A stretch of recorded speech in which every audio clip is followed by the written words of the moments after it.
नमस्कार, energy meter में आप सभी का स्वागत है। मैं हूं ब्रिज द्विवेदी। आज के कारोबार की बात करें तो ब्रेंट क्रूड $70 प्रति बैरल के करीब ट्रेड कर रहा है। वहीं अगर देखें तो एक रेंज में ही कारोबार करता हुआ दिखाई दिया पिछले एक हफ्ते से। अगर हम लोग इस पर नज़र डालेंगे, WTI क्रूड की बात करें तो $66 के करीब ट्रेड कर रहा है। हालांकि अगर घरेलू बाजार में देखें तो कच्चे तेल में मजबूती यहां पर नज़र आ रही है। 5800 रुपये प्रति बैरल के ऊपर ट्रेड करता हुआ नजर आ रहा है। 1% से ज़्यादा की मजबूती यहाँ पर घरेलू बाजार में कच्चे तेल में देखने को मिल रही है। वहीं अगर नेचुरल गैस की बात करें तो यहाँ पर सुस्ती नज़र आ रही है। 306 के करीब ट्रेड करता हुआ नजर आ रहा है। ऐसे में कच्चे तेल और नेचुरल गैस में ट्रेडर्स की आज के लिए क्या स्ट्रैटेजी होनी चाहिए? कच्चा तेल खरीदें या बेचें? नेचुरल गैस में इंट्राडे में क्या करें? इस पर बात करने के लिए हमारे साथ जुड़ रहे हैं कमोडिटी समाचार सिक्योरिटीज़ के को founder and head research Ankit Kapoor ji. Sir, बहुत बहुत स्वागत है आपका द बोनस में। जी नमस्कार सर, जिस तरह से हम लोग देख रहे हैं आज क्रूड के, चाहे इंटरनेशनल मार्केट हो, कॉमेक्स या फिर MCX पर देखें तो यहाँ पर मजबूती नज़र आ रही है। $70 के करीब ब्रेंट क्रूड और $67 के करीब WTI क्रूड, और घरेलू बाजार में 5800 के ऊपर 1% की मजबूती यहाँ पर नज़र आ रही। सर, क्या राय रहेगी आपकी? क्या शॉर्ट टर्म में क्या आउटलुक रहेगा कच्चे तेल का? कच्चे तेल की अगर बात करें तो बहुत टाइम से जो ओपेक जो प्रोडक्शन है उसको कट करने की बात कर रहा था, लेकिन उसके अंदर कट करने की बात नहीं है। कहीं ना कहीं उन्होंने स्टॉप कर दिया है कि अब वो आगे प्रोडक्शन को नहीं बढ़ाएंगे। कहीं ना कहीं उसको स्टॉप करने की वजह से एक स्ट्रेंथ देखने को मिली है। एक चाइना की तरफ से भी एक न्यूज आ रही है कि शायद वो स्टिमुलस पैकेज को लॉन्च कर सकते हैं वापस से। जिस तरह से जो चाइनीज इकोनॉमी है वो रिकवर नहीं हो पा रही है, उसको सपोर्ट करने के लिए एक स्टिमुलस पैकेज लॉन्च करा सकता है। अगर वो आर्थिक पैकेज लॉन्च करते हैं तो कहीं ना कहीं हमें वापस से सपोर्ट नहीं मिलता हुआ नजर आएगा। तो क्रूड ऑयल के अंदर जो ट्रेंड है वो पॉजिटिव बना रहेगा। पिछली बार जब हमने बात करी थी तो 5775 के लेवल के ऊपर हमने खरीदारी की सलाह दी थी। तो अभी इस समय 5860 5870 के आसपास चल रहा है। ट्रेंड पॉजिटिव बना हुआ है। कोई भी अगर गिरावट मिलती है तो खरीदारी करके चलना बेहतर रहेगा। जी बिल्कुल, क्रूड में ट्रेंड पॉजिटिव बना हुआ है। अगर थोड़ी सी भी गिरावट देखने को मिलती है तो वहाँ पर खरीदारी करके चल सकते हैं। सर, अगर इंट्राडे के लिहाज से देखें, अभी जो MCX पर प्राइस चल रहा है $5860 के करीब ट्रेड कर रहा है। 1% से ज़्यादा की तेज़ी दिख रही। कोई इंट्राडे कॉल भी बन रहा है क्या क्रूड ऑयल को लेकर?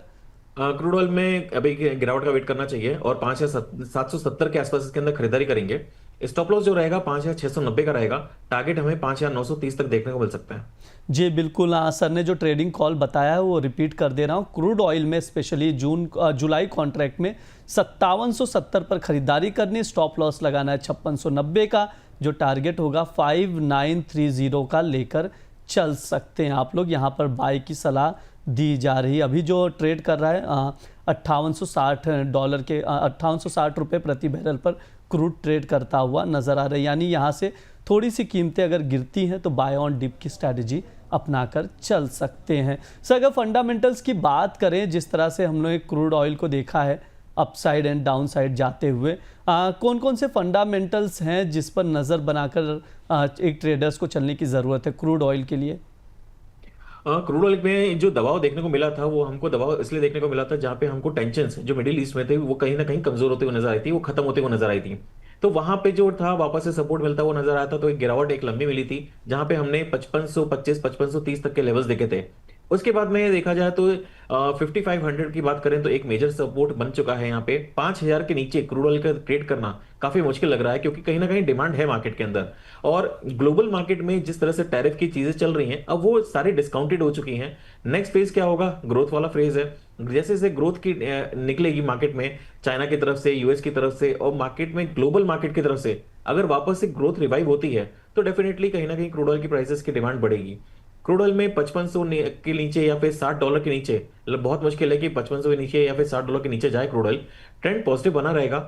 फंडामेंटल की बात करें तो एक साइकोलॉजिकल लेवल भी है कहीं ना कहीं। 5000 का लेवल जो साइकोलॉजिकल लेवल होता है, $60 का कहीं ना कहीं साइकोलॉजिकल लेवल बन चुका है। तो इस कारण से कहीं ना कहीं इसके अंदर सपोर्ट मिलता हुआ नजर आ रहा है। बाकी अगर चीज बात करें फंडामेंटल की तो ओपेक की तरफ से अभी जो जो प्रोडक्शन कट की है वो अभी तक ऐसी कोई न्यूज नहीं है। और प्रोडक्शन जो ग्लोबल मार्केट में बढ़ने की बात जो चल रही थी जो यूएस की तरफ से, वो भी कहीं ना कहीं अभी शांत नजर आ रही है। इस कारण से एक टेक्निकल लेवल कहीं ना कहीं इसके अंदर पॉजिटिव बना हुआ है। जी बिल्कुल, हाँ, टेक्निकल लेवल अगर देखें तो पॉजिटिव बना हुआ है। जहाँ तक फंडामेंटल्स की बात है तो ट्रंप के बयानों पर नज़र ज़रूर बनाकर रखिए। जिस तरह से टैरिफ को लेकर वो बयान दे रहे हैं, मैक्सिको पर टैरिफ लगाया, यूरोपियन पर टैरिफ की बात की, सब कुछ 1 अगस्त से लागू करने की बात कर रहे हैं। उससे पहले समझौते का एक मौका देते हुए नजर आ रहे हैं। इसके अलावा EIA के आंकड़े भी जारी कर दिए गए हैं। इसके अनुसार पिछले हफ्ते हमने देखा अमेरिका में क्रूड स्टॉक करीब 3.9 मिलियन बैरल घटा है। वहीं अगर बाजार को देखें तो 1.8 मिलियन बैरल स्टॉक घटने का अनुमान था। तेल उत्पादन में बढ़ोतरी के बावजूद स्टॉक नहीं बढ़ पाया है। ये IEA की ओर से रिपोर्ट जारी किए गए हैं।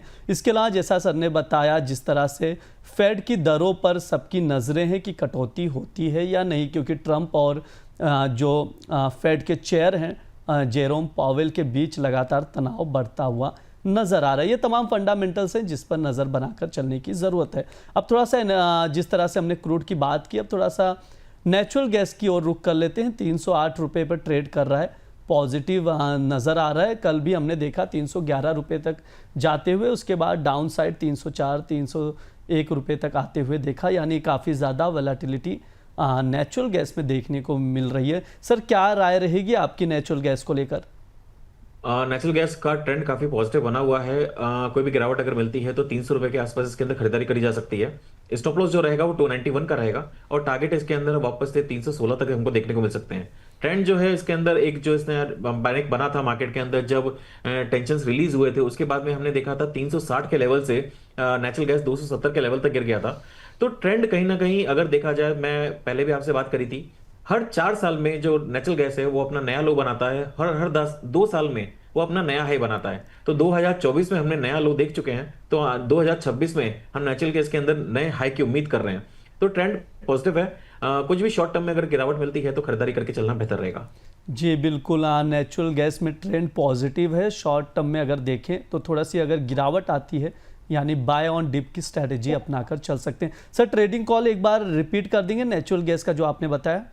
जी बिल्कुल, नेचुरल गैस को 300 के आसपास इसके अंदर खरीदारी करनी है। 291 का इसके अंदर स्टॉप लॉस रहेगा। टारगेट हमें 316 तक देखने को मिलेंगे।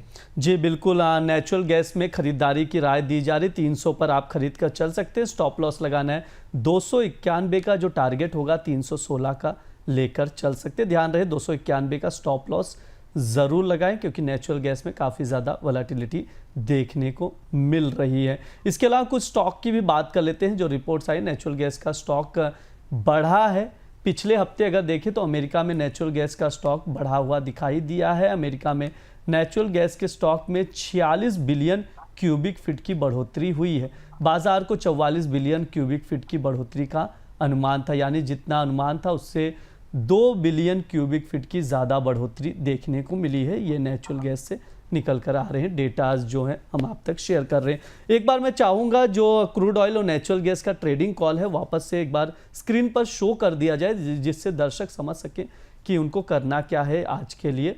क्रूड ऑयल में भी इस वक्त बाय की सलाह दी जा रही है। स्क्रीन पर आपके सामने ट्रेडिंग कॉल्स अवेलेबल हैं। इसके अलावा अगर नेचुरल गैस की बात करें, यहाँ पर भी खरीदारी की सलाह दी गई है। स्टॉप लॉस ज़रूर लगाएं। सर, आपकी ओर से कोई डिस्क्लेमर रहेगा? जी, मार्केट में मेरी कोई भी पोजीशन नहीं है। जितनी भी कॉल्स प्रोवाइड करी हैं सारी के सारे अनबायस्ड हैं और हमारे क्लाइंट्स की पोजीशन हो सकती है। प्लीज़ बिना स्टॉप लॉस के कभी ट्रेड नहीं करें और प्लीज़ अपने एडवाइजर की सलाह लेना ना भूलें। जी बिल्कुल, अपने एडवाइज़र से सलाह ज़रूर लें, स्टॉप लॉस ज़रूर लगाएं। जैसा कि सर और मैं भी खुद बार बार रिपीट कर रहा हूं, ज़्यादा नुकसान ना हो इसलिए स्टॉप लॉस लगाना बेहद ज़रूरी है। सर, बहुत बहुत शुक्रिया आपका, इतनी सारी जानकारी साझा की आपने। बहुत बहुत शुक्रिया sir. Thank you so much.